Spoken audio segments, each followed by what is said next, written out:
Welcome to the Future Christian Podcast, your source for insights and ideas on how to lead your church in the 21st century. At the Future Christian Podcast, we talk to pastors, authors, and other faith leaders for helpful advice and practical wisdom to help you and your community of faith walk boldly into the future. Whether you're a pastor, church leader, or a passionate member of your faith community, this podcast is designed to challenge, inspire, and equip you with the tools you need for impactful ministry. And now for a little bit about the guest for this episode. Welcome to the Future Christian Podcast. Today, Loren Richmond Jr. welcomes Dr. Sarah Bereza to the program. Sarah holds a PhD and a certificate in feminist theory from Duke University and has focused her research on music and theology in American Christianity. She is the author of Professional Christian: Being Fully Yourself in the Spotlight of Public Ministry. Sarah is a lifelong church musician and currently serves as the director of music at Grace United Methodist Church in St. Louis, Missouri. She shares resources, including a newsletter at sarah-bereza.com. A reminder before we start today's conversation, please take a moment to subscribe to the podcast, leave a review, and share Future Christian with a friend. Connect with Loren, Martha, and Future Christian on Instagram. Shoot us an email at loren@resonatemediapro.com with comments, questions, or ideas for future episodes. We appreciate your voice in how we faithfully discern the future of the church. And now to today's conversation.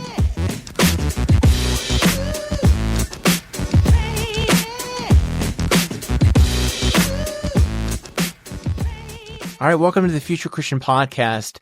I am Loren Richmond Jr., and today I am pleased to be welcoming Dr. Sarah Bereza. Thank you so much for being here. Here. Yeah, great. Well, let's begin with this. Anything else you want our listeners to know about you? Oh, I write a whole bunch. I have 3 small children that occupy my time, and music for life. So much music in my life. Okay, cool.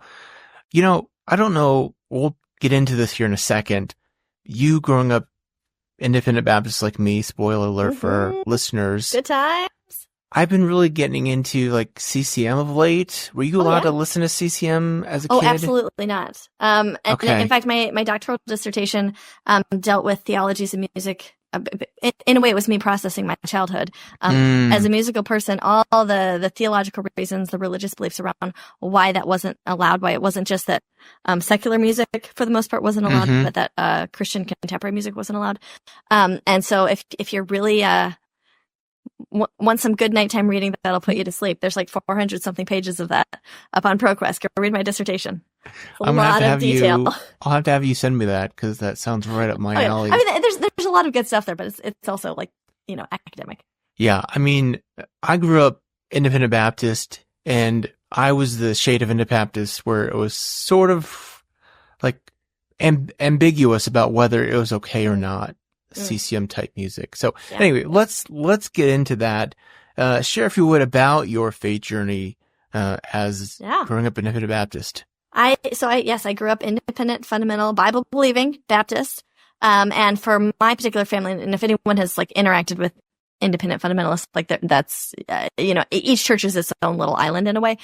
So there's a lot of, how many flavors could you have? That's how many Christians there are. And so my particular variety was, if we think in terms of denominational surrogates, it was more aligned with Northland Baptist Bible College. Okay. Somewhat aligned with Bob Jones. For the most of my childhood, I didn't have a Bob Jones style education, but that's actually where I went for my undergraduate degree. But it was in that particular vein, and it wasn't in the King James only vein. My family was very emphatically not King James only, and was pretty emphatically racially inclusive. So that limit. So we were not in the King James only churches. We weren't in churches that wouldn't allow Black people to worship. So that was like my particular variety of fundamentalism growing up. And I, as a musical kid, for a long time thought, well, this is not where I'm going to land. And but also I grew up in a bubble. I was homeschooled. I went to a very small church. My world was extremely small. And so I didn't really know what was out there. And I also felt a lot of love for God and a lot of love for my people. And in the world that I grew up in, it was, well, you're either fundamentalist Baptist or you're a godless atheist, right? Presbyterian, you know, like these are the two options. And so growing up, I was like, well, clearly there have to be more options, but I didn't have an opportunity to see more options for the most part.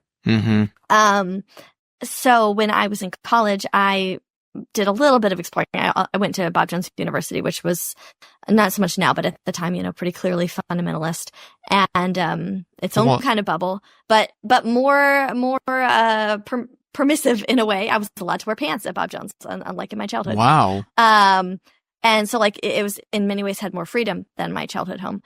And so I began exploring Eastern Orthodoxy. And then as a graduate student, I converted to Eastern Orthodoxy, which I still feel a lot of kinship for.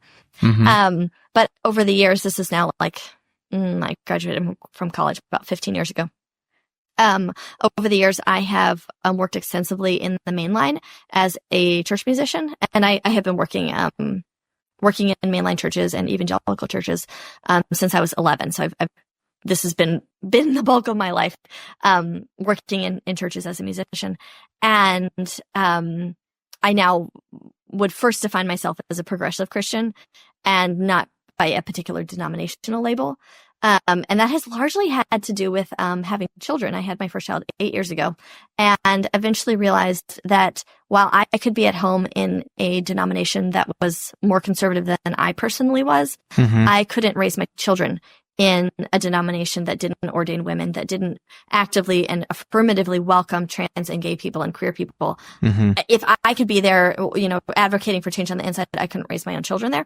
And so my whole family has experienced a shift in the last decade, where the churches where we personally choose to worship, not just work, but to worship, are more progressively identified than by other factors. That would be the first factor for us.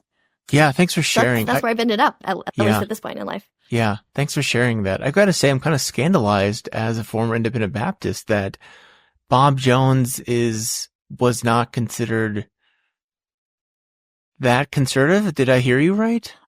It was considered conservative enough for my family. Like that's why I ended up there. But it was more, there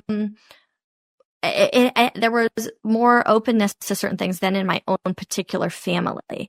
Okay. So for instance, like going back to the pants, like, well, I had to wear pantyhose when I was at Bob Jones, which is hilarious to me to think about. But I was also allowed to wear pants, you know, to go to the store or something. I owned pairs of pants. Whereas in my childhood home, that was, not allowed. Okay. Fair enough. Yeah. See, I guess my childhood and like when I was young, and I think I'm a little older than you, like my dad tried to do like the no pants thing for my sisters, but my mom was just like, no, there's too much work. Good for your mom. Good for your mom. And then, I'm a graduate of, thank goodness they have now since renamed for my resume's sake, but, it was Baptist Bible College, Springfield, Missouri. And then, but certainly like around, growing up mostly here around Denver, like Bob Jones, Pensacola, those were the colleges a lot of my contemporaries would go to from church. So what would you think is, I laugh because again, like a few years ago, my alma mater made the switch to like a more relaxed dress code. And I am still scandalized seeing students' pictures of like wearing jeans and shorts and whatnot. Cause we had to wear, or at least as a man, we had to wear shirt and tie to class. Oh yeah. Women had to wear, college experience. I think they had to also wear, you know, a skirt and pantyhose or some kind of leg covering, I guess. Very interesting stuff. Designed to be like a business code.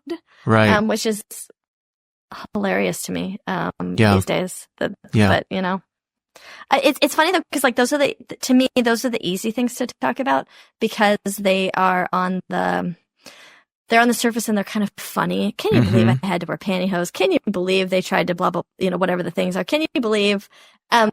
And there's so much more under the surface than that. Yeah. And especially for me as a as a young person, I was 17 when I started college, and I wanted so much to love God, and I wanted so much to love God's people. And like thought of myself as, a good person, someone who really, truly cared about other people. And the system that I was in took so much advantage of that because I was kind and I was trusting and in many ways very, very naive. But that system said, well, but here's what it is to be good. Here is what godliness looks like. Yeah. And so for me as, a really young teenager, that is something that I had to struggle with for years. Like, really, this is what godliness is. This is what it means to be a Christian in that kind of performative way, in this way, and especially for as a woman, the way those dress codes were very much emblematic of purity culture and restrictions around women's bodies. Like, there's so much under the surface, but of course, like when I'm just like, chit chatting with people who've never heard about, where I grew up, I'm like, oh yeah, I was just, it was weird. It was wild. It was crazy pants. It was bananas. And I just kind of like laugh and move on because like, who needs to unpack all of that, in the potluck or whatever. Like, I'm like, I don't need to have these conversations. Right. Right. But there's so much more underneath that. Like, can you believe we had to wear pantyhose? Can you believe they made us wear ties? We weren't allowed to have, whatever with our hair. Like, yeah, it's wild. Yeah, we don't have to go. We could probably spend the whole episode just talking about recovering from fundamentalist culture. I'm just thinking, like, one of the things that drove me crazy as a young man in Bible college was how, it was something that frustrated me, but also seemed incredulous to me, was how much expectations were put upon women, and also conversely, like, young men, it was just constantly boys will be boys thing. So I can only imagine, what it might have been like to have to live in that culture with that kind of burden, seeing it just from the other side of like, man, there's a bunch of idiot boys here. Why are we just constantly getting away with being stupid? Yep. That was I have several brothers, and one of them is 2 years younger than me, 2 years younger in school. And so we overlapped in college. And it was just mind blowing to me, how different his college experience was than mine. And we also, different personalities and all that kind of stuff. But just such a different understanding of like, the pressures that we felt, and the potential for like, getting in trouble. Like, I was the most like pristine, good little girl. And I always felt like, oh God, something bad is going to happen.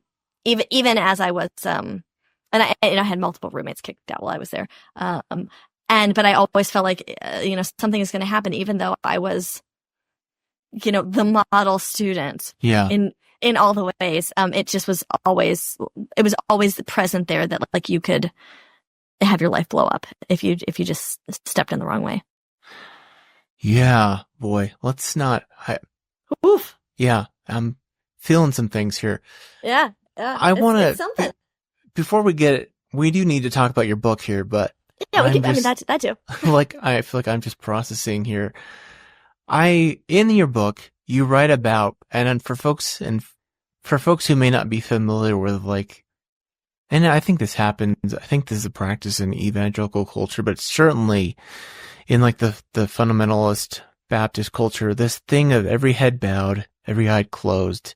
And preachers, they could just roll it off the tongue. Like I struggle to even say it right there, but every head bowed, every eye closed. And it was just like no one looking around. You knew what to do. And I think it was like only the worst people were actually looking around. But you write in this book this really thing that just shocked and scandalized me, but should not surprise me. You said that as someone who was playing the piano, pastors would sometimes say, I see those hands, and there'd be no hands. And I'm just shocked by that. I know. And I have a good friend who grew up in a similar world. His was a little bit more Pensacola leaning, but similar world. And I asked him the same thing, and we feel like we couldn't remember the name because we were both like literally children, doing these services. We both started as middle school students. But we were like, oh yeah, that one evangelist, we couldn't remember his name, but we're like, he would do this all the time. And like, I just, so like going back into like thinking about like, oh, those silly rules, controlling people's, what are they going to wear? How is their hair going to be? But I feel like that is a similar type of move where you tell everyone, here's how you have to behave. And like, there's nothing the matter with like closing your eyes and bowing your head and praying. Like, there's nothing the matter with that. But the performance of being in sync with everyone else, we are all going to do this now. That is such a safe thing to do. It is such a being in community with people to do that kind of thing. I'm a choir director is one of my main things that I do. And I work so hard to make a safe space for my choir so that they can feel safe to then breathe together, to do these actions together, because that grows out of community. And the work of that type of altar call is in many ways like taking advantage of that human desire for connection to all be together to do the thing. And you don't want to be that one person who's like sticking out for most people. I mean, some people do, but most people, they want to follow the social norms. They want to be part of this, but then they are potentially like in a very manipulative kind of place. They're in a place where to be acting out, to do something different is perceived as really rude. Even though they're being manipulated in that particular spiritual space. It's such a shameful thing in my opinion to take advantage of people that way. But it can be really common. And it gets actually the things that I wrote about in my book about the power that we have as professional Christians, and to the power to influence and the power for people to listen to us when we talk, because we have the microphone, and I'm not a clergy person, but in many cases we have like the marker of you should listen to this person. And that is a huge power that we have. And we can't just be using that willy-nilly, or to our own benefit, or to spiritually manipulate people, just because we can, just because that is a possibility that we have with our power. Yeah, it's a great transition to talk about the book. I do want to mention, I'm not sure if you've seen this, there's the author J. Michael Jordan. I have an interview with him, probably will release a couple before yours here. He talks a lot about, in evangelical spaces, the problems with using anxiety basically to stimulate what he calls spiritual growth. I need to look into that. Yeah. Oh, that's interesting. Recommended. That's but anyway, J. Michael Jordan? Yeah. Let's dive into the topic of your book. And Sarah is the author of Professional Christian, Being Fully Yourself in the Spotlight of Public Ministry. But I want to start with this question, because you ask it yourself in the book, and I think it's perfect. What is it about being a professional Christian that makes it so hard to be ourselves? That is a great question. I want to back up a little bit and just talk about how I understand the word professional Christian. Yeah. Because some people say like, oh, well, we're not professionals, we're called to this. Right. I understand that kind of like in a really simple way, which is someone whose job relies on their being a Christian. Yeah. And that you can't do that job unless you are a Christian. Or unless your church identifies you as a Christian. Sometimes it gets kind of blurry with some church staff in some churches, but this idea of like, well, to do this job well, to do this, you are being paid in part because you are a Christian. Yep. And when you are in those types of jobs, which include clergy jobs, but also include lots of church staff jobs, it includes lots of nonprofit jobs, working for Christian schools, working for Christian universities. Like it's not just a pastor. It's a much bigger constellation. There are lots of structural things that make it difficult for individuals to feel like they can be fully themselves. And they may feel like they have to be smaller or be a particular way.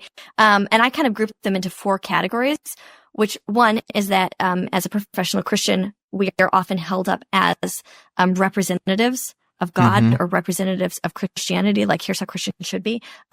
We must be Christian. This is how God should be. People who are godly should be behaving. Here's how their life should be. Power. We often have relational power in those roles, which can be influence, but can be a lot of other things around that type of power. We are often held to high moral standards or are considered role models for people in our community. Like, oh, don't you want to grow up to be like Pastor so-and-so or Mrs. so-and-so, the English teacher? Like, well, she's a godly lady and she should, these types of things that like hold us to high moral standards, which can be a really great thing, but can also be, make people be a little bit fake in the way that they are. And then especially for clergy people, but, for some other types of people, our religious roles may also be part of our identity. So I think of that especially for clergy, because someone who is in the role of a priest is also in the identity of a priest. That's not the case for all denominations, for all clergy. Like, there's lots of ways to be a Christian, right? But that type of thing of like who you are as a person and being paid to be who you are, can make it difficult. Like, well, what if not everything fits neatly into that box? What if you run into a circumstance in life? What if you go through that dark night? How does that relate to who you are as a Christian? And that private thing in your heart, how does that relate to how you are on the outside? Yeah, these are so challenging because I think in many ways we would say, yes, you are a representative of God, and that's a good thing. Yeah. Yes, you should have a high moral standard. Yes, your role as a clergy should be part of your identity. Absolutely. Yeah. Yeah, and power certainly too, but also like these things can go off the rails so easily. Yeah. And I'm just thinking, like, I have a good friend who was working in an evangelical space and said to his pastor, like, hey, I don't know if I believe this anymore. And then like he was gone, like, a month later. Yep. He was shown the door. Yep. And that's actually, that particular type of circumstance is something I write about, because it's like, it's one thing if you're single, but what if you've got your 3 kids and your spouse and your health insurance, and like, and how do you navigate that? And in a way that is like upright and full of integrity, knowing that people do change. And I'm not even thinking just about like people who like, quote unquote, lose their faith, but, people whose perspective shifts slightly. Right. And suddenly like they're at odds with the particular granular details of their statement of faith that they had to sign on to be part of this particular church or whatever. And where is that line in which I can work here, I cannot work here? And when do you have to tell people? When do you have to not, like, that's tricky. That's really, really tricky. Yeah. 'Cause you're right about being a professional Christian means that our livelihoods are contingent on personal faith. Yeah. And I'm thinking about this even more broadly. Like, guys, I've been in the job hunt for a while, partly because I made a decision to not step away from, professional ministry in a clergy context, just partly because I needed to get paid more. Yeah. But being as I have a affinity for faith and missional work, like I've tried to find jobs in nonprofits that have a faith component. But like, again, to your point, like I've seen a lot of Catholic churches or organizations hiring, and they're like, we only will hire Catholics. Yeah. Like nonprofits who have a Christian base, like I'm not. But you're not the right kind of Christian. Right. The not kind of Christian. And it's so flippin' frustrating. And I think even if I can be frank for a moment, like I tend to be in mainline context the most. Like, like I think this happens in mainline context where it's just like, you're not progressive or whatever adjective you want to use. You're not enough of this for us. So it's like, and I guess I'm coming at it from the frustration of the job perspective, which again is part of this conversation of like, it is so hard to find a job, and then when it's like, it's not only like, can you do the job? It's like, do you check the right boxes? Do you check the right theological things? And it feels impossible in many ways. It's I feel like it's an issue that isn't, to me, not quite as clear for people who are clergy working in their particular denomination, potentially with a bishop or that kind of setup, because their pathway is in so many ways clear. And they might, have a mismatch of their politics with their congregation's general politics. Like there can be things like that. But for the vast majority of other professional Christians who are, the majority of people who I would consider professional Christians are not clergy, it gets even more tricky because so many of us didn't train to work in a particular denominational space. Right. Like in my case, I went and got a bachelor's degree in organ performance. Yeah. Like that is not a specifically religious degree. I mean, I was religious because I went to a religious school, but like, and people who do, work in social work, people who work in children's education, who then are children's ministers in churches and those kinds of things, which is wonderful. It's really tricky because like, the example I use in my book is around Presbyterians, because as we know, Presbyterians, whereas I would consider Catholicism is this big tent that has churches that welcome trans people and churches that are extremely conservative and you need to wear your lace head covering. Like it's huge, right? Whereas Presbyterian is very fractious and there's like lots and lots and lots of flavors of Presbyterianism, right? And so if you're this, person who wants to teach French and you're going to be hired by the Presbyterian school, okay, this is a thing. They're Presbyterian schools affiliated with the churches. Well, what variety of Presbyterian are they? And are you allowed to XYZ, whatever? Yeah. And like to have to navigate through that and even understand, that this is a thing that you should be asking. It's not readily apparent that you should ask or not ask. And things are also like not as clear in terms of like personal behavior. And I'm not talking about like at school, but like, who are you allowed to marry? Who are you allowed to hang out with? Are you allowed to drink? Are you like things that for most people would not even register, but like it's an actual thing for people who are in that broader, because different people have, kind of think of it as like an unspoken expectation. Well, of course people should blah, blah, blah. But that of course is different in different denominations and different, individual institutions. Yeah. Let's shift this a little bit because I want to talk about power in ministry context. I think obviously the context that in fairness gets like the most shame of late, and I think for good reason, like I said, is in evangelical settings often power is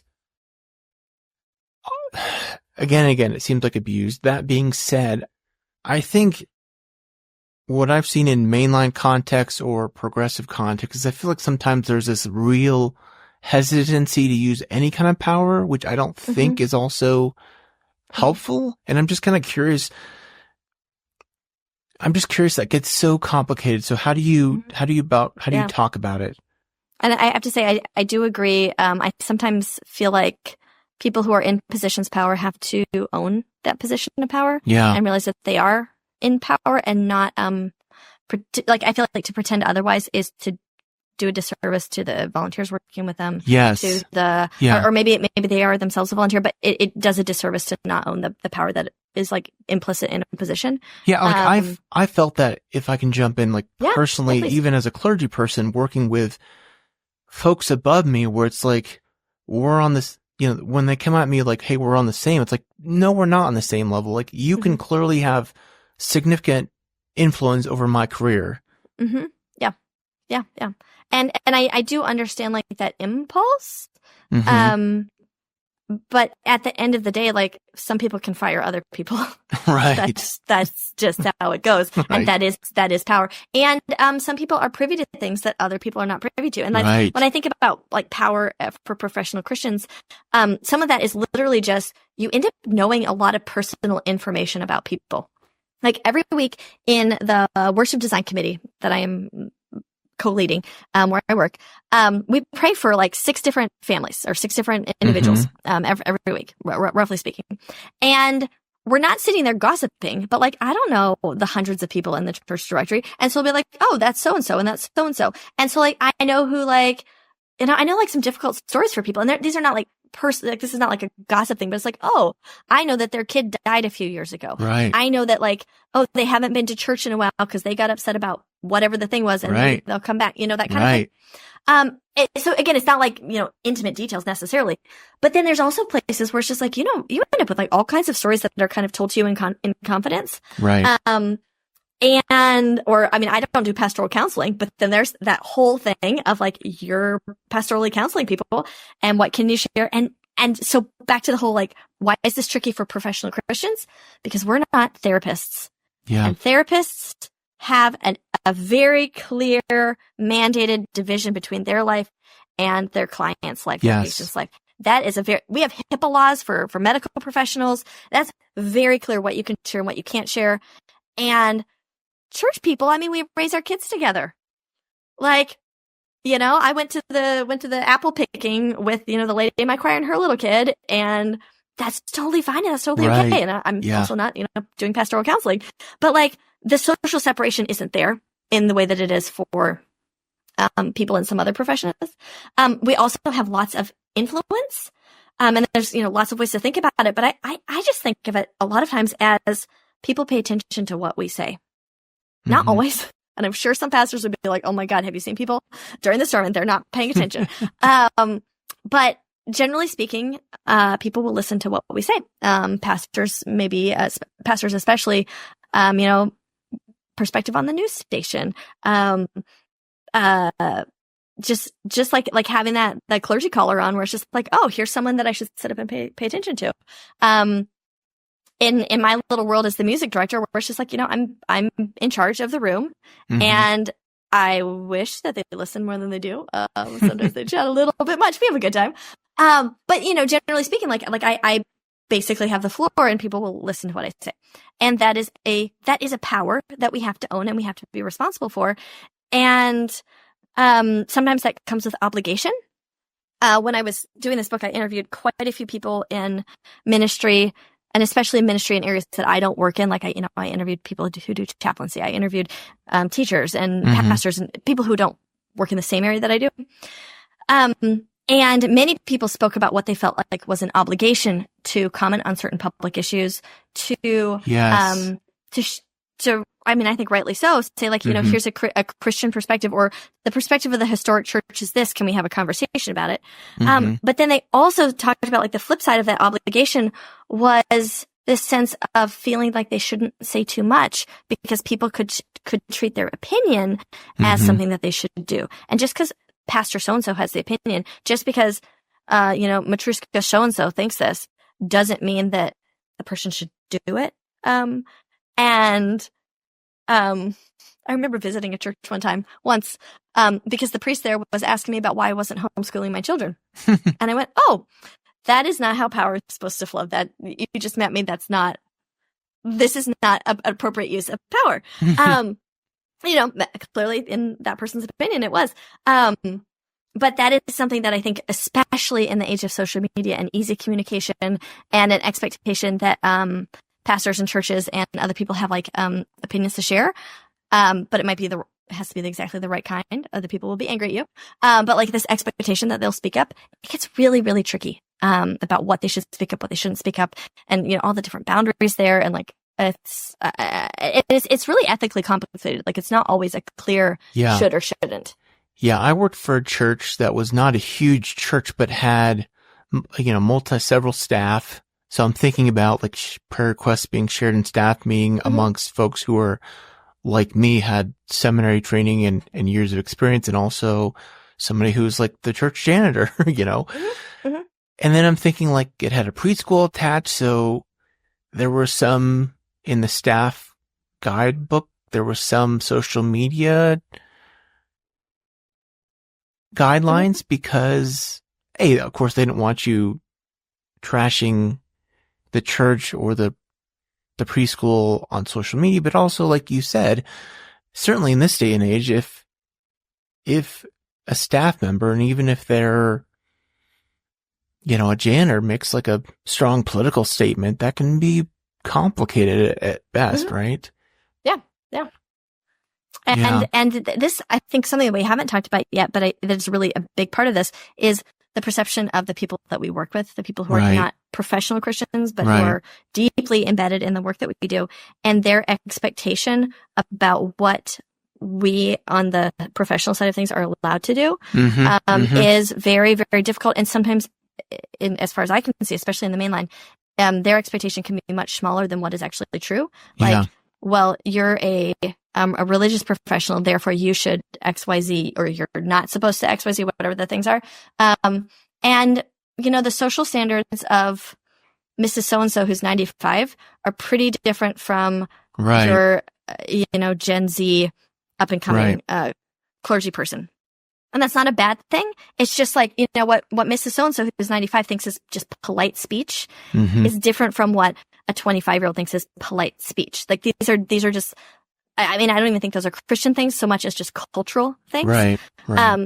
But can be very tricky, especially if people think about that in terms of identity, because what you can do is not necessarily what you should do. Yeah. Like I always joke with my choir because I work with very, very progressive and very polite Methodists. And I always joke with them how we bring our good manners to choir.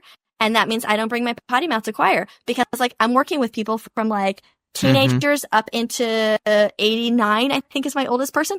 That's a huge social range of what is appropriate behavior. And so while some people, you know, I personally feel like I have to be respectful of that spectrum. And so in a way I make myself, you know, quote unquote smaller, but I don't think of it as smaller so much as like I'm behaving in a professional way that's appropriate to this context. And sometimes people feel like, oh, that isn't appropriate to this context. That's me being a fake version of myself. That is me being a dishonest version of myself. And I mean, something that gets into like individual, like, well, what is really important? Like, what is truly your identity and what is just your presentation in this particular moment? Is that against your identity? Is that just, let's go deeper into that. Cause I did want to ask about that. And I think that's important because I feel like it's a challenge, especially for, you know, the circles I tend to run most in, younger clergy who similarly, like you've kind of hinted at, can often have a mismatch between like their own religious and political views and the churches they're serving in. And there's this, you write in the book about authenticity versus sincerity, about transparency versus contextually appropriate. So like, I think the example of, you made the idea of cussing, for instance, like, and I think it's made more challenging by what I'll say, as I've read from other authors, is there's this kind of cultural norm of like, if you can't wear it all on your sleeve, you're being not true to yourself and authentic, you're being oppressed, what have you. So it creates a real hard dynamic. So talk through that in greater detail. Yeah, authenticity is something that was actually the genesis of this book. So I'd been like looking at authenticity from a lot of angles, a lot of different contexts, especially in fundamentalism. But one thing that I kept coming back to was, among the many ways of understanding authenticity, one is that authenticity as a good value is being natural or spontaneous, and that this is like the truest version of self. And this comes from like Jacques Rousseau in the French Enlightenment, and like there's a whole thing there. But like boiling it down to essence, this idea that we often use in America when we talk about authenticity is that to be true to yourself is the highest good, and what being quote unquote true to yourself is simply being in your gut emotion, in your spontaneity, in your I felt it, I did it. It's all on my sleeve. You can see it all. And that is the truest way of being and the highest good. And if you are in a professional setting, oh my goodness, that's not going to get you very far. Yeah. So, but what that does, that understanding of like, well, this kind of authenticity is the best way of being. This is the truest self. This is in many ways, to be clear, I'm not agreeing with this, but some people may say, oh, well, this is the most Christian way of being because it's the most true. I don't agree. But that sets up a sense of if I behave in what many people would consider a professional way, then I am being fake. I'm being false. I'm being untrue. I'm being untrue to myself. And then because we're adding in that layer of Christianity, I'm in some way being not true to God because I'm behaving in this way that is limiting in some way or not spontaneous. And what I wanted to argue for, and what I did argue for in my book, is that there are other ways of understanding personal integrity and, authenticity, sincerity, other ways of understanding self-presentation in a given real-time moment that I personally feel are much more helpful in that professional setting. And one of those particularly helpful ways for me is this understanding of sincerity, which is kind of like a cousin of authenticity, which for me is like, being who you say you are. And that allows us a conceptual framework for not being spontaneous, but also being true to who we are. So for instance, my husband is a physician and sometimes deals with like really, lots of blood everywhere. And like a gut response to that is like, this is horrible, right? Yeah. Like, some emotional, that is the gut response, right? Right. But that's not the professional response. You need to run the code. You need to, so you are not being quote unquote spontaneous. You're going to the plan. This is how we run a code. This is what we're doing. That's not spontaneous. That is planned in advance. That is practiced in advance. And that is what the person needs. And in a professional setting, like we may encounter, people will sometimes tell you really horrible things. Right. And, especially if you're doing like pastoral counseling or chaplaincy, there are really terrible things. And people do not want your gut response. That is not what people need in that moment. Right. They need a professional response. The professional response is the loving response, is the godly response, is the Christian response. But it is not spontaneous and it is not, quote unquote, natural. We've practiced it. We planned for it. I think this comes up especially for people like me who work in music. We practice and practice and practice and practice. And sometimes people then accuse us of performing on Sunday because we are in that mindset of like, I want to make sure it all goes together, right? And I think of that as, no, I deeply care about what I'm doing. And I am living out that care and that love for the people around me in that way that I present in the church service. And that doesn't, just because I'm not like in my emotions with my emotions on my sleeve, does not mean I'm fake. And this comes up especially a lot for preachers and vocalists on Sunday morning because in a church service, because especially vocalists in like more evangelical or contemporary settings, they're asked to emote with their faces. And if you're not emoting in the particular way, you're not quote unquote leading worship in the right way, that particular style of worship. Yes. It's not what I do. I'm an organist. I'm kind of hidden a little bit. I got my serious face on. But that is, many Christians are asked to do that in church services. Pastors are asked to do that when they preach. Preachers, just whoever's preaching, to have that emotive, facial, that affective, the conversations after the church service where you are like emotionally engaged with people, and that needs to show up on your face. In our American cultural context, this face needs to be engaged and it needs to have smiles on it, right?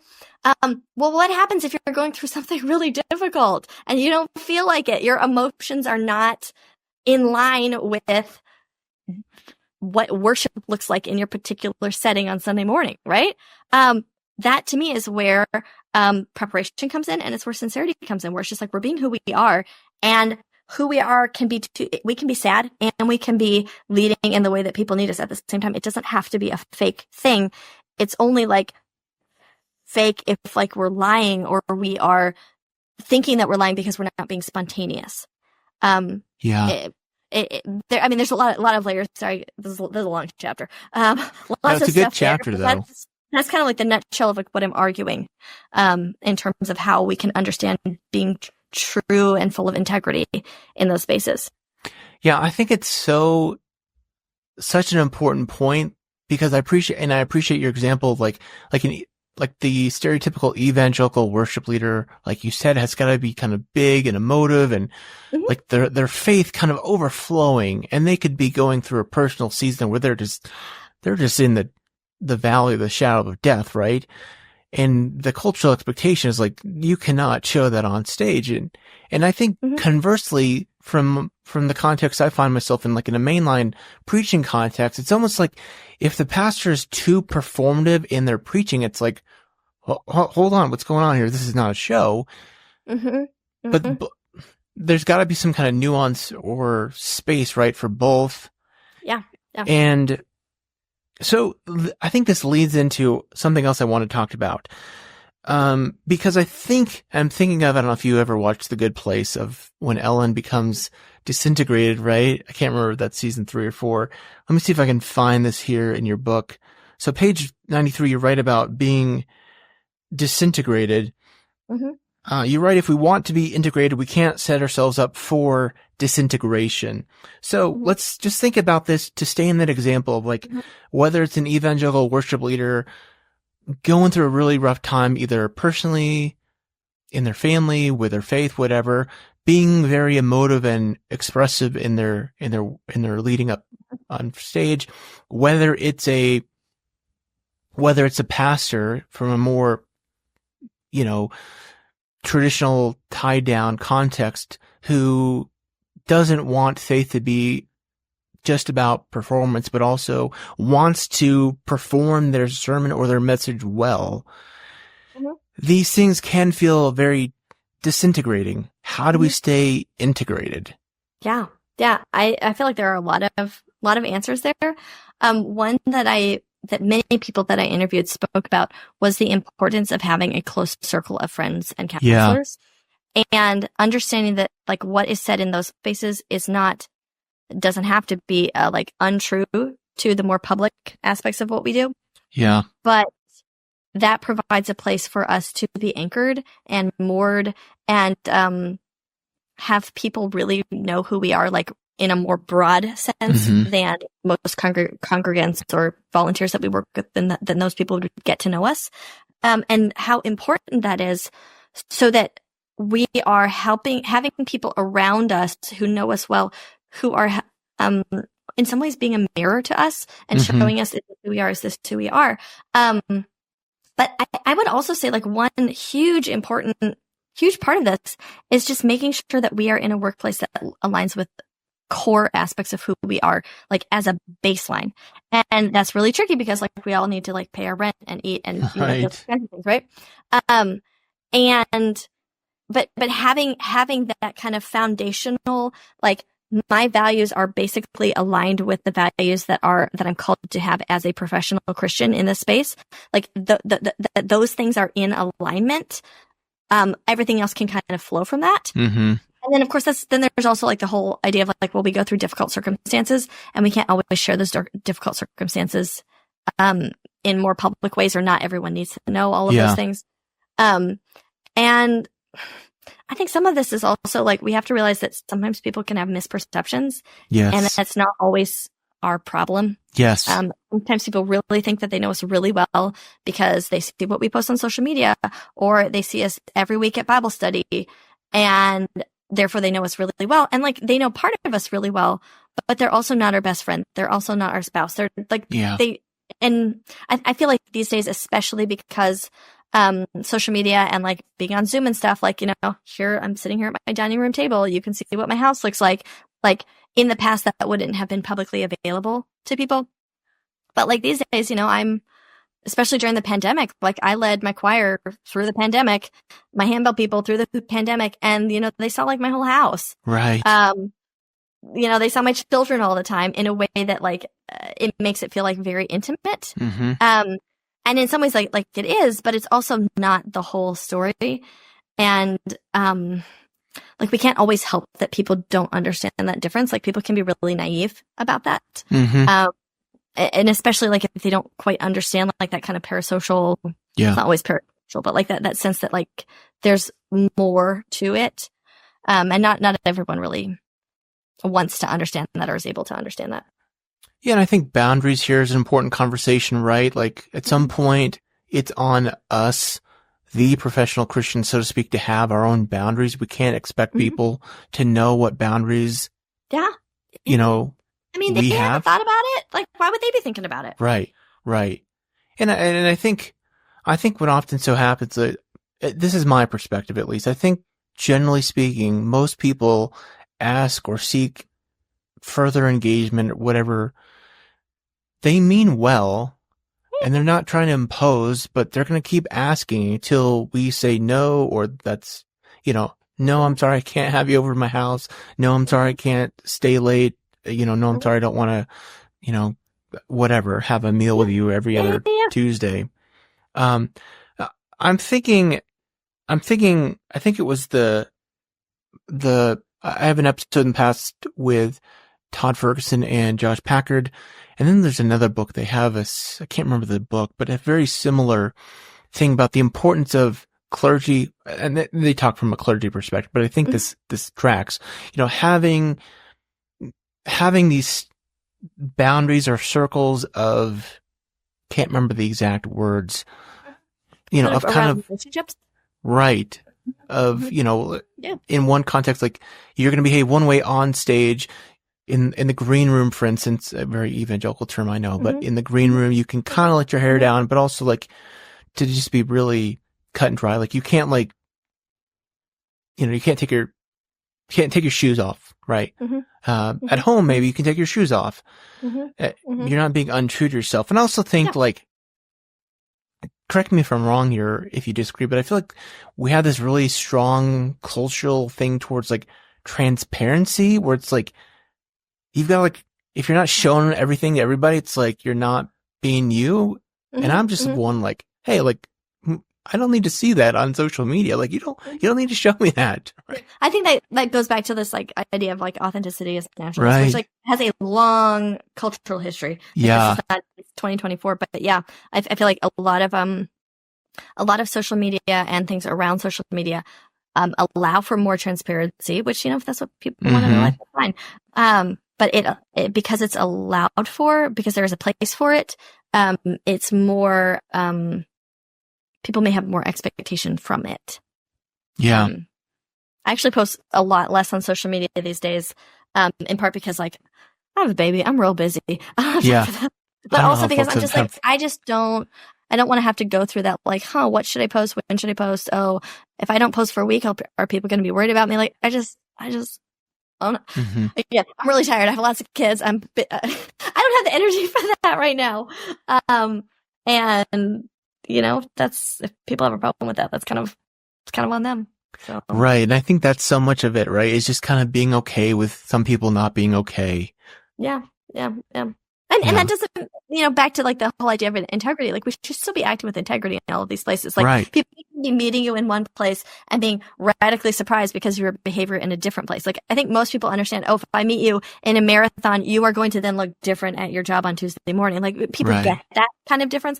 But if you are acting radically different in one place and in another place, like in ways that are at odds with each other, like that is a problem. And is not, it's not a righteous way to live. Like, that's just not, you should not be acting like that. Yeah. And sometimes we all do this. We sometimes act in ways that are not in line with our values, that are not in line with how we would hope that we are, and that we're people, and people do that. Well, the book is Professional Christian, Being Fully Yourself in the Spotlight of Public Ministry. I feel like we could continue to have this conversation for a while. There's a lot of good content. I want to recommend the book. Sarah, let's take a break and we'll come back with some closing questions. Do you need a minute? Otherwise, I'll just reintroduce you. Good. Okay. Bereza, right? Yeah. Okay. All right. We're back with Dr. Sarah Bereza. Thank you so much for the conversation and for your time. Let's go into these closing questions. You're welcome to take these as seriously or not as you'd like to. But if you're Pope for a day, what might that day look like for you? Oh, it would involve universal health care.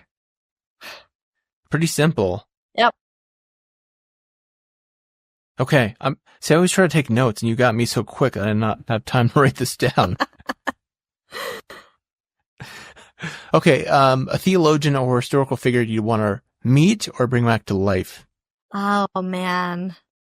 That one is really tricky. I mean, I feel like there's a lot of musicians that I would love to meet, or at least hear their music live in the original settings. I love the composer Claudio Monteverdi, who lived in the 1500s, 1600s, and man, if I could hear his music live in the day, make me real happy.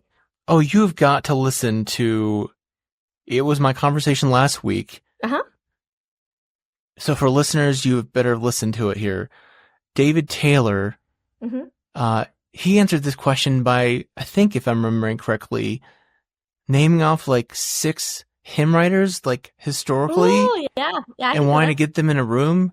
Like one was like Family Crosby, one was like, I think, Hildegard. Yeah.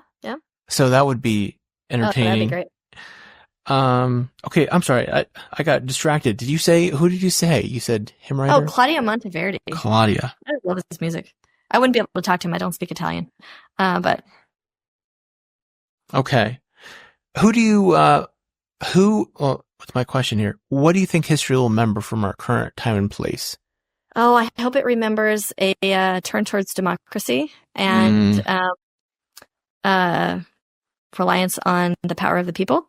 I certainly hope that is the turn that we take. I don't know that will be, but I pray and hope that is where we are at this point. Yeah. I'm thinking, when is this episode going to be released? We'll see. Yeah. We should say we're recording in October. I don't know where things are going. And I don't, who knows. What do you hope for the future of Christianity? Oh, more unity.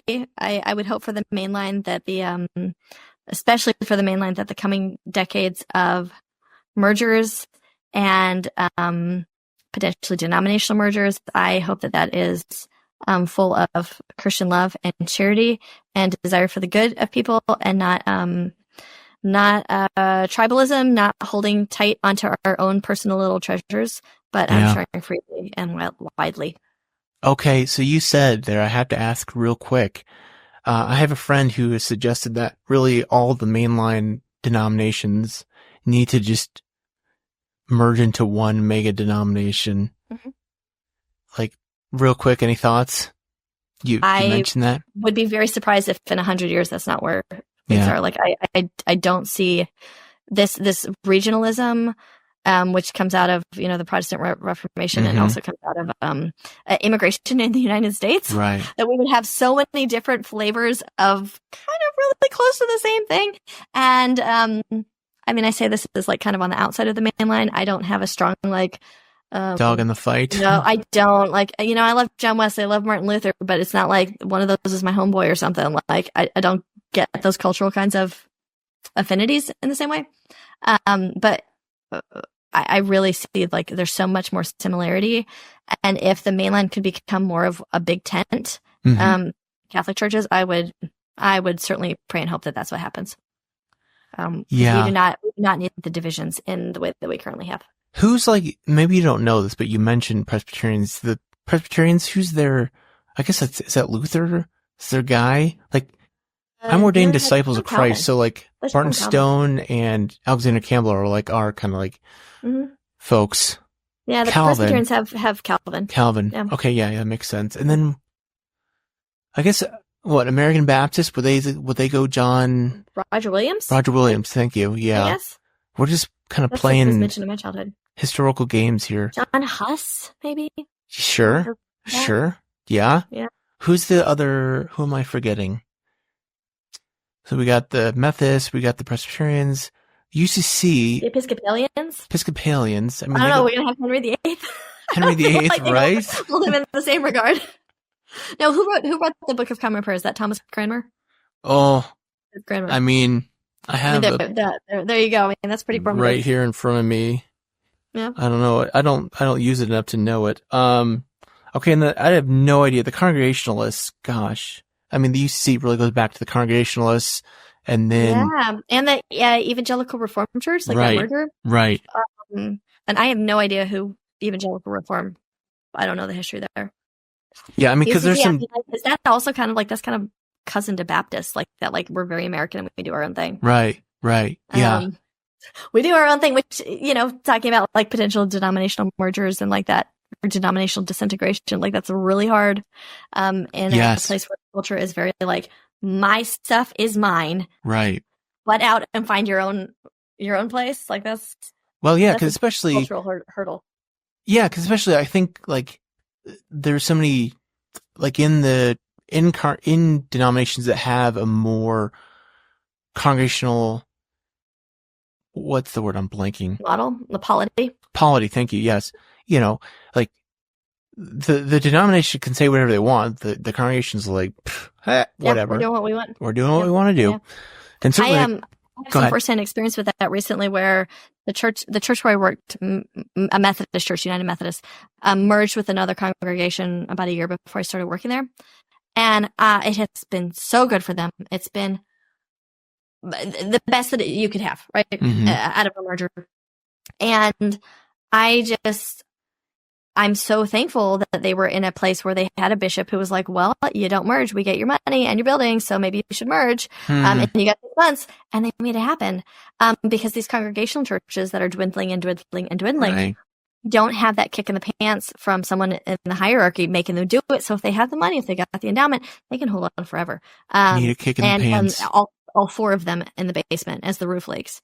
Instead of, going and being in Christian community with other people. Yeah.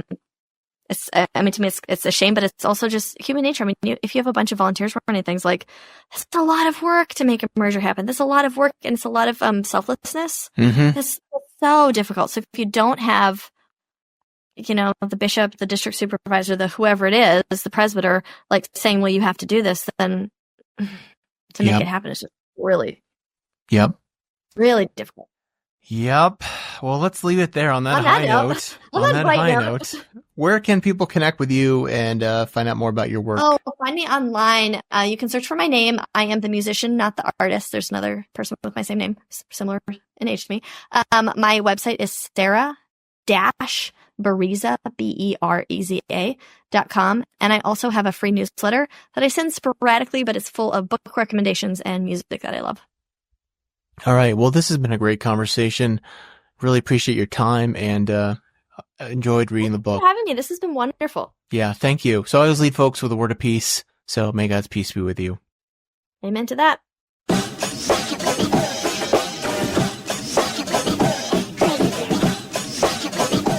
Thanks for joining us on the Future Christian Podcast. The Future Christian Podcast is produced by Resonate Media. We love to hear from our listeners with questions, comments, and ideas for future episodes. Visit our website at future-christian.com and find the Connect with Us form at the bottom of the page to get in touch with Martha or Loren. But before you go, do us a favor. Subscribe to the pod to leave a review. It really helps us get this out to more people. Thanks, and go in peace.